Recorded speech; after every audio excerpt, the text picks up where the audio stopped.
Hi. Hi, everyone. We're going to do this in English if we can because we are not born native English, I think. But it would be a nonsense to do it in Catalan and Icelandic. So Yeah, uh, take a long time. it would take a long Yeah. time, yeah.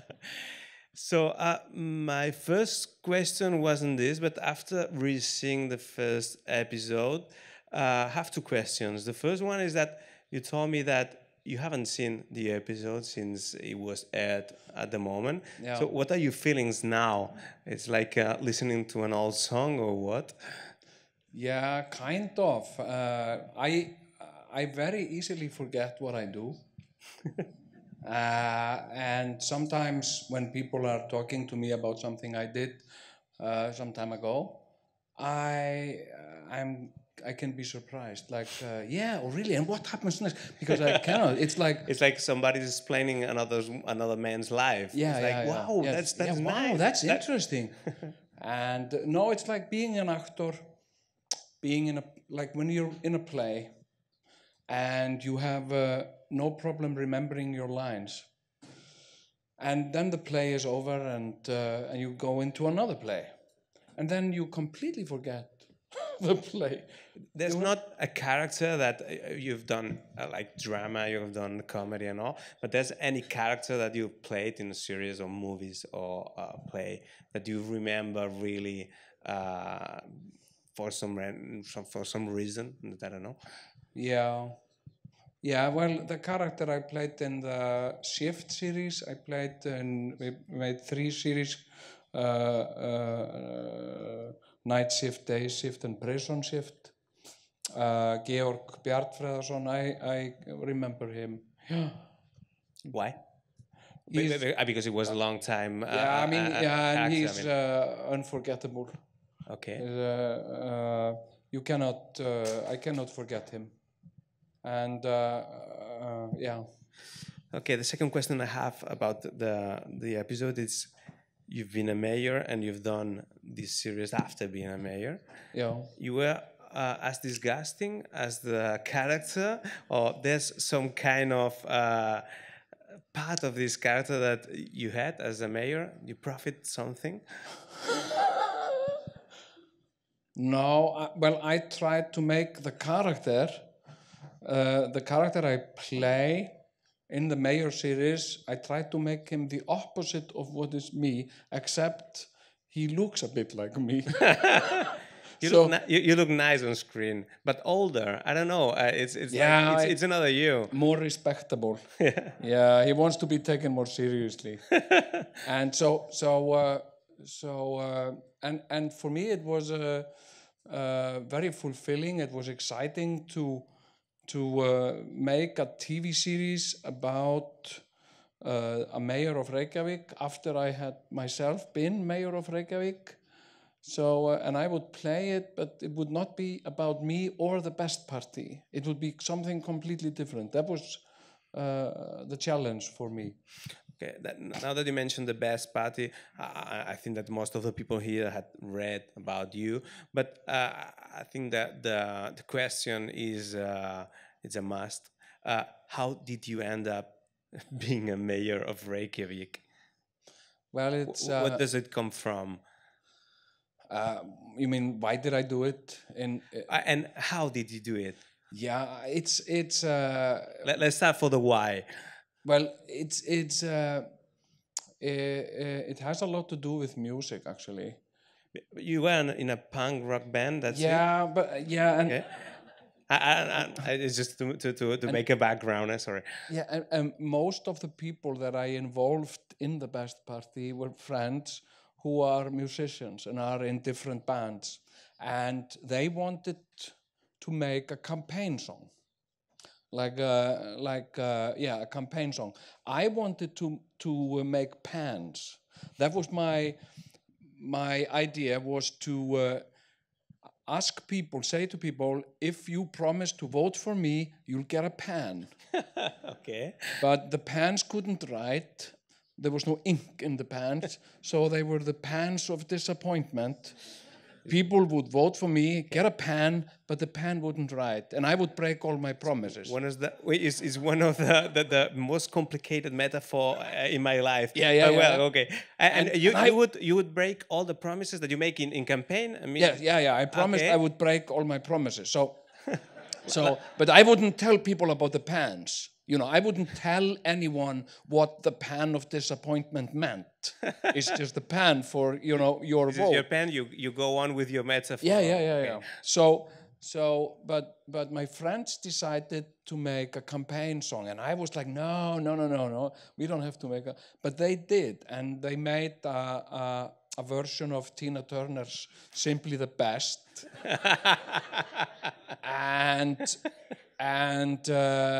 and when it was aired,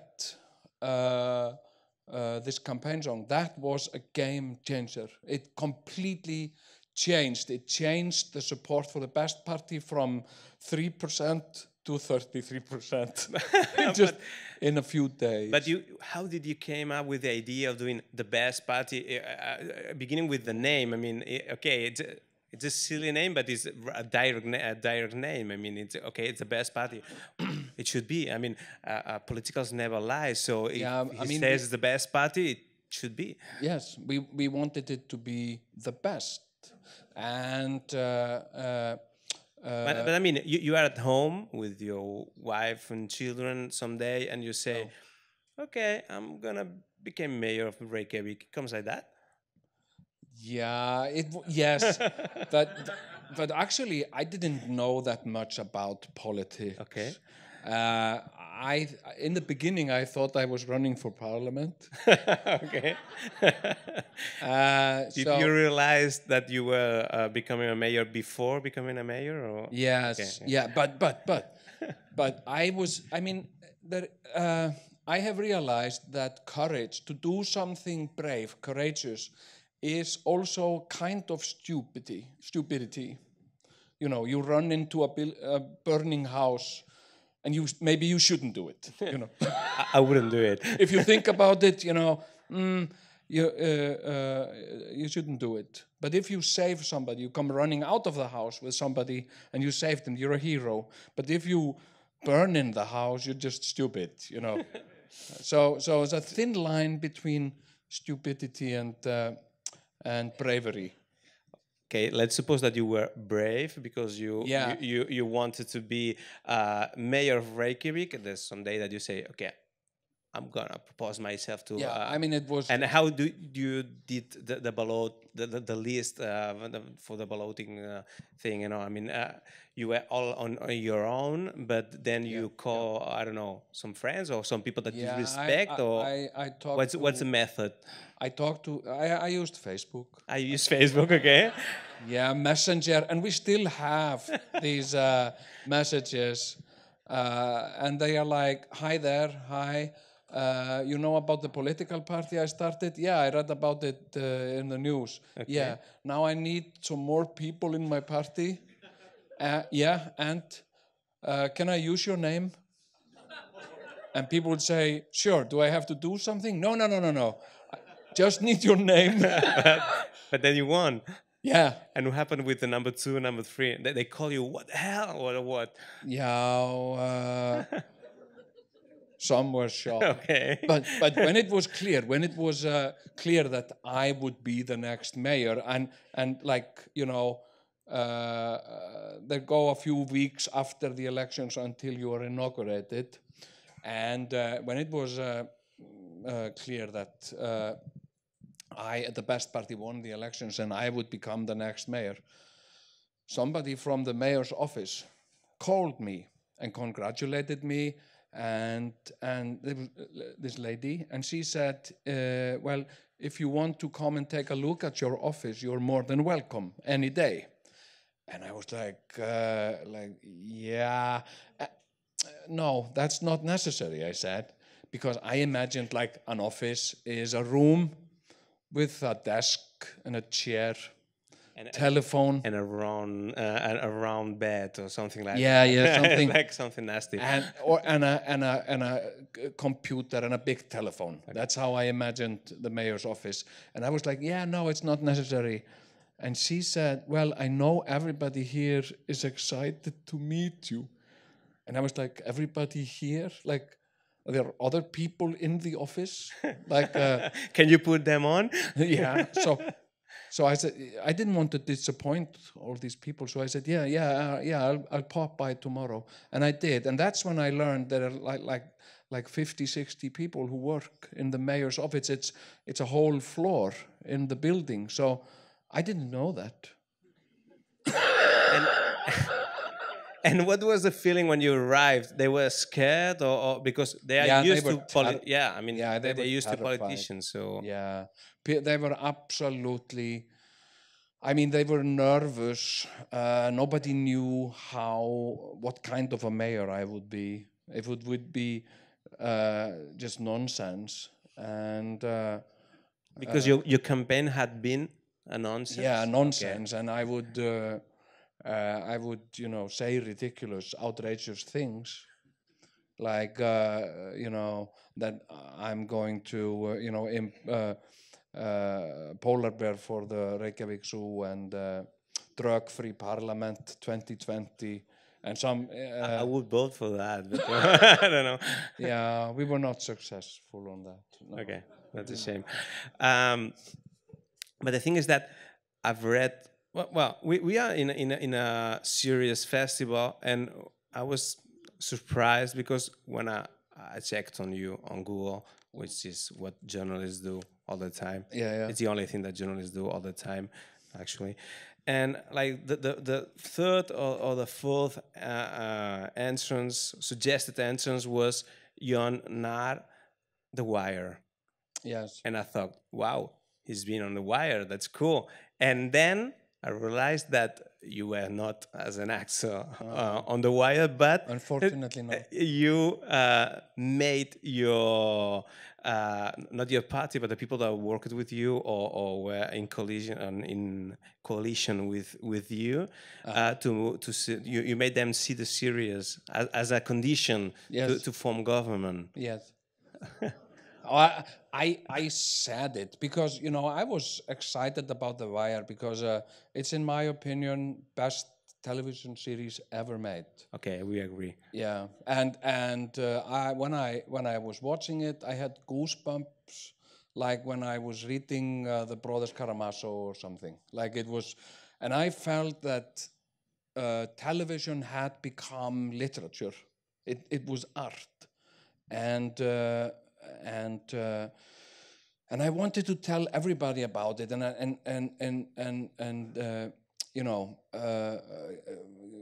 tell people to watch it, and I was asked on the news when it was clear that I would be the mayor and who I would work with, who would you make majority with, and then I used the opportunity to advertise The Wire.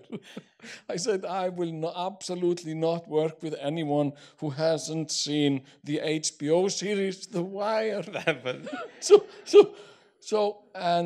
And I think, every other person in Iceland has seen The Wire. But then you found that somebody in other parties that make coalition with you at the end hadn't seen it, and then they seen it because of many people started watching it because they were scared of you, or because nobody. Everybody realized that it was kind of a joke. Okay. But they'd seen it. Or just in case people saw it and watched it, and some only watched 1 or 2 seasons, and admitted they didn't watch the whole thing or something, and some people just didn't watch it, and that's a pity, because it's a great series. Yeah, and the fourth is about politics, so they have to be there. And what's your favorite character of The Wire, if you have one? Well, Omar Little, yeah. Okay. What's your favorite?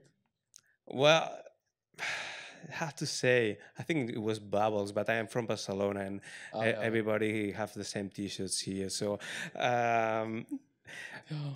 okay, the thing is that you become a mayor, and then I see that you are mayor for 4 years, but Yeah. none of your predecessors, uh, I mean the mayors that were before you, had gone until the end of the term, but you did. Yeah, I was the this majority was the first to last the whole term in a very, very long time, because there had been so much political instability in Reykjavik for a very long time. Uh, so uh, on one time I think we had 4 mayors. We have two presidents here, so we're Okay, becoming in Iceland. yeah. So it was people were very, I mean, the citizens of Reykjavik were fed up with their city politicians. But the thing is that you were supposed to bring chaos to the Yeah. city, but you brought stability. Yeah, that's a contradiction. It's the surrealists bring stability. And I think, like, when reality is so surreal that you need surrealists to create to make it to stabilize it, it's bad. It's like negative with negative, it turns Yes, positive. yeah. Okay. So it was yeah, I mean, it was unbelievable, absolutely unbelievable. And what would be your advice, if you have one, for the mayors that were before you that they didn't end up the terms? You have an advice for them or something? Yeah, maybe, stop drinking. Maybe you should stop drinking. That's a good advice. Many politicians should exactly do that. Stop drinking. Okay, change your drugs. Yeah, go into rehabilitation And then try heroin Yeah, or yeah. something. Okay. yeah, come back and we'll see. Okay. Uh, the But point. it is, I mean, politics can be a very stressful place to be in. So people, I mean, many people are, self-medicating, I think. They're using drugs and alcohol to cope with surreal reality that they are living in. How does it felt where when you were there? I mean, in terms of timing, I have the feeling, watching it from the outside, that a mayor or a political man or woman, it's all the time working, all the time connected with the cell phone, and Yeah. that everything goes fast and fast, and there's no time for think about things. And I don't know if you were there for years, so I don't know if you had that feeling that everything was going on and you cannot stop the machine. Yeah, kind of. Yeah, I got that feeling very often, and it's easy to go there when you are in politics or in charge of something, and it's very easy to overproduce, uh, uh, and uh, and it's easy to just burn up for people, uh, and it is like, it's like steering a big ship. You turn the wheel, but maybe the ship isn't turning because it takes time for the machine room. There's a machine room, and you say, "Oh, I'm turning the wheel. Why isn't the ship turning?" "Oh, we have to wait for this," and then you have to wait for the engineers to make, to accept and very little by little the ship turns. You don't even maybe notice it. So and it can be very frustrating. And I mean, our idea of democracy and then democracy are not always the same. It's like love. I mean, we have this idea about love, but when we experience it's not like we imagined it. With me, it happens exactly the same, but with sex. I Yeah. imagine something, and then it's okay. I have to say hello to my wife, who's there. The other thing is that if this ship did turn at this timing really slow, why didn't you go for a second term? Because it was not for me. My original idea, my original intention was to create a spectacle. I wanted to create a spectacle and get myself on the news, to be in the news and take up time. Like, because I have, like, when I'm fighting for screen time, with my material, and I think, I have quality material, and I don't get prime time, and I have quality material. And then there are nonsense politicians who don't have any value to contribute, and they get prime time, like endless screen time. And why can't I have that time? So you could you could, I don't know, kill somebody and then have some Screen time, like or go run for mayor. Okay. Yeah. So and I wanted to create a spectacle, like a surrealist spectacle, and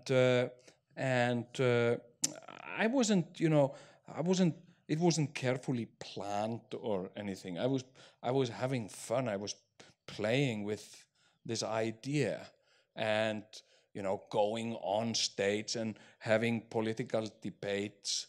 Like, I didn't know the first thing about politics. I was just like with real politicians, and and we were talking about something like a topic, and like kindergartens or something, and I didn't know anything about it, but I still came there not prepared, and but it's refreshing. yeah, and people even started attending the meetings to see me, because I would say something funny, and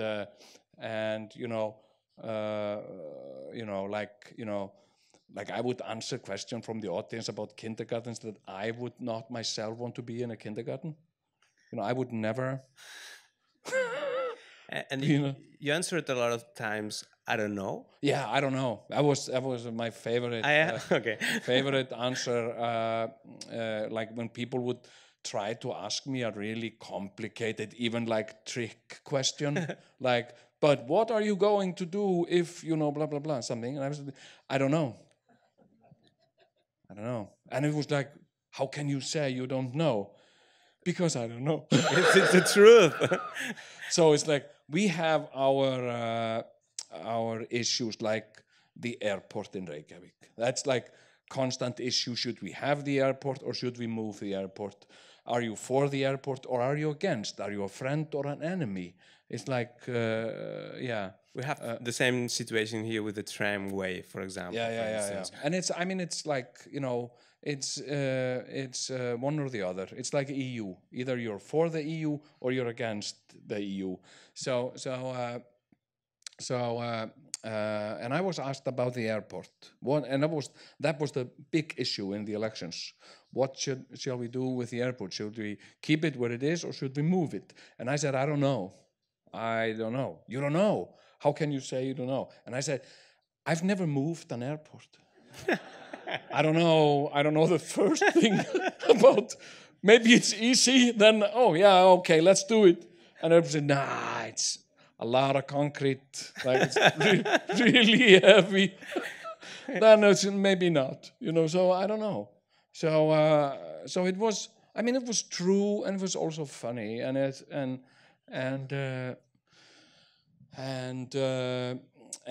politics is a lot about promises and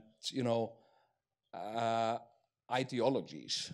It's like so I was playing with that. But it ended up well. Yeah. Okay. We won at least. I have a confession to make. You already know, but the people here doesn't know that this year some people proposed me to run for mayor of Barcelona. Yeah. It's true. I said no at the end, but But you thought about it. I thought about it. Yeah. I have my ego. I mean, Yeah.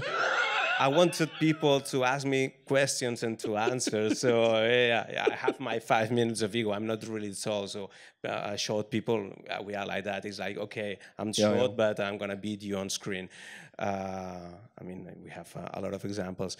And what would be your advice for me now that you know really well Barcelona?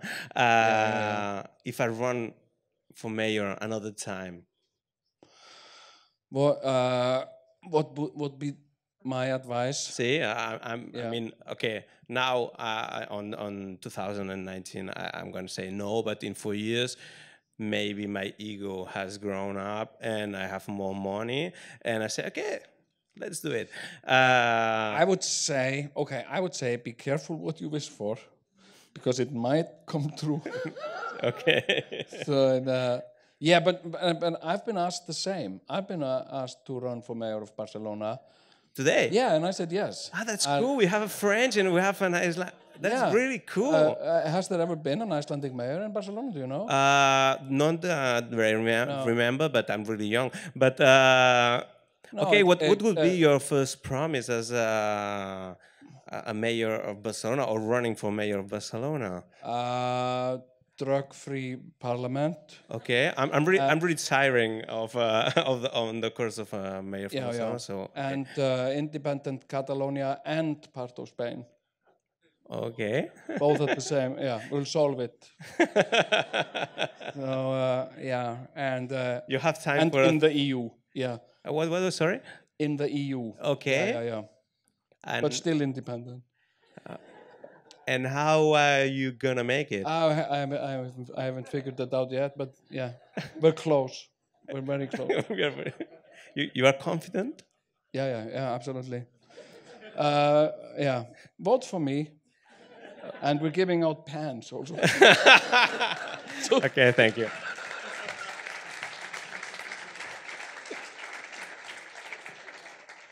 We have time for some questions of the people that have come to see the series and to see you. So I don't know. It's gonna be like 20 seconds of silence, but then don't be shy. Somebody can stand up, and I think we have a mic or something. Yeah. So any questions? Okay. Yeah. That's the hand I was waiting for. Why do you think people voted for you? I think I think for the same reason that people make a decision because they liked it. I don't think people were like the best party is sometimes defined and parties like the best party are sometimes defined as so-called protest parties. Like people are voting for the best party not because they like it, but to make a statement about other parties. And that's because the political culture, groups and identities in political culture are very self-centered usually. And I think, maybe some people voted for us to protest against the establishment or something, but I think the majority voted for us because they liked it. They just liked the best party and the idea and wanted to support it with their vote. It's like, like if you buy some type of juice, you're not buying it to object against some other juice. It's like not your way of saying, I don't like your juice, and that's why I am picking this. It's probably because you like it. That would be really nice. Sending a strong message to the others. Yeah. But you mean that a political party is like a rock band or a punk band that you go not because they are good or not because you like it. I mean, the singer is cool. It's Yeah, something like that. yeah, it can be, just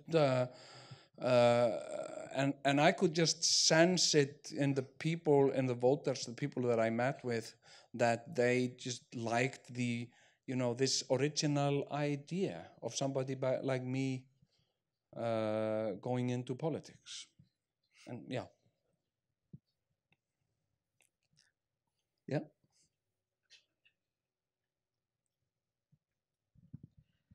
Sorry, I don't know much about your town, but I guess maybe you have professional politicians.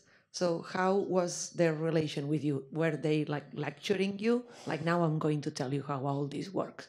You that just are nobody. How was the feeling? Like, you just listen and we're going to do the real stuff and you just pretend you're here, or you kind of like said, look, now it's our turn. Let us do what we are coming here to do. Yeah, it's a very good question. In the beginning, and like when this happened, people were so surprised. They were so, especially people in politics, they couldn't believe what had just happened. So many were just waiting, for me to give up. Like, okay, let's give him his 10 days of laughter, and then he will just leave, and we can go back to business. And people, even politicians, even were talking with my wife and saying, you have to do something. You have to stop him. You have to talk to him and tell him This is to nonsense. stop this nonsense. They tried with Donald Trump and Didn't work. no, it didn't work. Okay, any other questions? There. We have 3. Hello. Nice to meet you. Which was the feedback of the people after you did the work? Were they happy? Were they angry because there wasn't a polar bear at the zoo? I don't know. How was Sorry, what was the sorry? feedback? The feedback of the people. Yes, What did you receive? Were they happy with the work you did? Oh, you mean At the end of the term, you mean? Yeah, Okay, yeah. you now go on the streets of Reykjavik and they say hi, or they want to beat you. I mean, No. Majority of people were happy with it, and more people, even who were in the opposition or in other political parties, have later admitted that it was brilliant. It was brilliant, and they, I think most people are proud of having been part of it, even though they were even in opposition. And I think generally speaking, people are happy with my work and our work, and how Reykjavik was how it was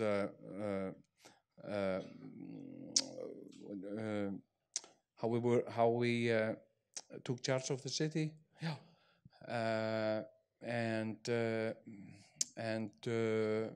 So because I hear a lot of reaction from people because the thing with the best party also caught international attention, and it was in the news all around the world. And so people have been saying, telling me, like strangers, like that they were meeting some tourists or some people from somewhere else, and they were talking about the best party, and I can sense that people are proud of it. It's like, I was like, yeah, he was mayor, and so I think it's something that we I can say that generally speaking, people are happy with it, and we didn't do any wrongs.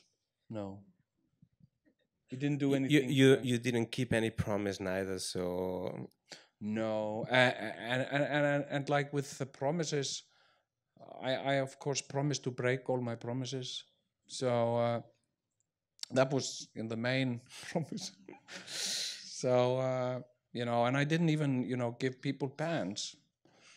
And that's something I regret. I actually, I wish I had, spent a day where people would stand in a line to get a pen, just by saying, "I voted for you." Yeah, here's your pen.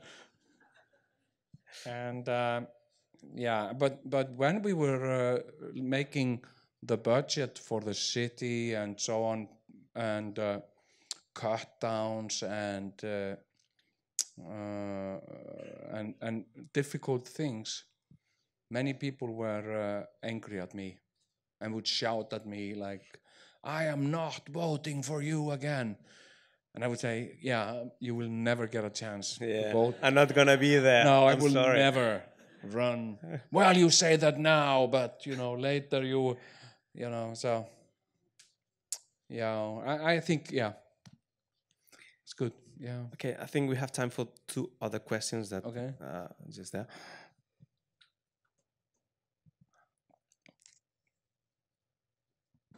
Hi. Hi.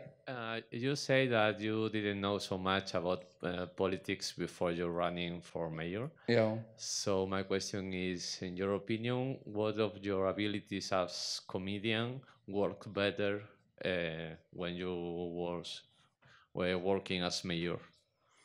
Well, it's probably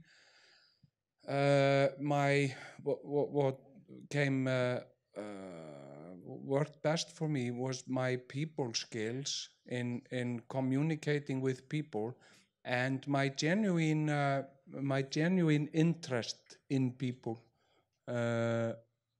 and so that was something that benefited me in office.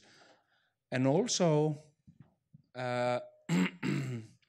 in my comical style, in my comedy, I've been quite personal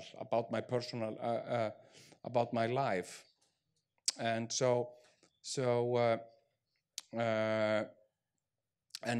and that was also something, like, because I didn't understand things. There was some really complicated things I just didn't understand, and I needed time to learn about them. And I just admitted that. I openly admitted that I didn't know, but I was prepared to learn about it. And that's also part of the problem, because now we have this class of the so-called professional politicians, and it's somehow meaning that politics have become so specialized that regular people cannot take part in politics because you don't know anything about democracy. And you're supposed to know everything about everything all the time, which is impossible. It is impossible, yeah. And political man and woman are supposed to be people from the crowd that say, "Hey, for 4 years I'm going to be there." What you did exactly? I mean,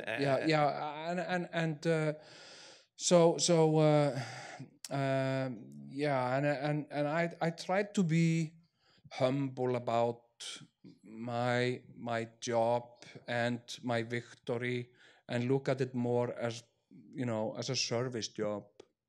I was doing service.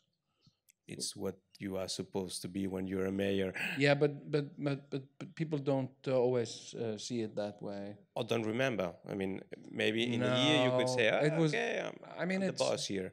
Like ego, like it was a big victory. So I could be all like, I did it. I did it. You didn't. And okay. Well, we have one last question. Yeah. I'm sorry, but we don't have a lot of time. So I was really curious about the series. I wanted to know how your experiences informed the making of that series. How did you go about writing it? Did you sit down with people and just kind of bring up the best anecdotes of what had happened to you? How did you create those situations? Yeah, It's inspired by true events, and so the story has kind of a basic storyline, and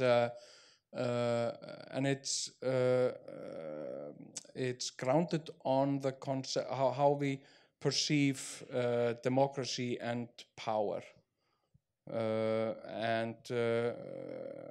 or misunderstand democracy and power, and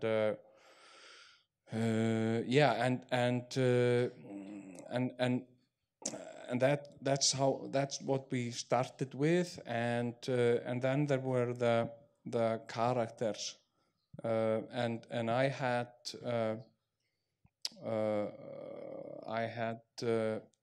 an idea, like a picture in my mind of how I wanted the mayor to be, but the people around him were more vague, so we worked on that, and it was so much fun, and I would seek advice with people who I had worked with, and ask them, what do you think? Well, I'm thinking about, I'm working on this series about a guy who is the mayor. Oh, so it's like the story of the best party? No, absolutely not. So it's a different story, but I will play the mayor, and so yeah, little by little we built up the story. But at the end, you were mayor twice. In a way, yeah. And you were yourself and the guy that could be mayor if you hadn't won the election. Yeah, you only live twice. Okay, we end up like this. Thank you so much, John, for being here. Thank you very much, Carlos. Thank you, everybody.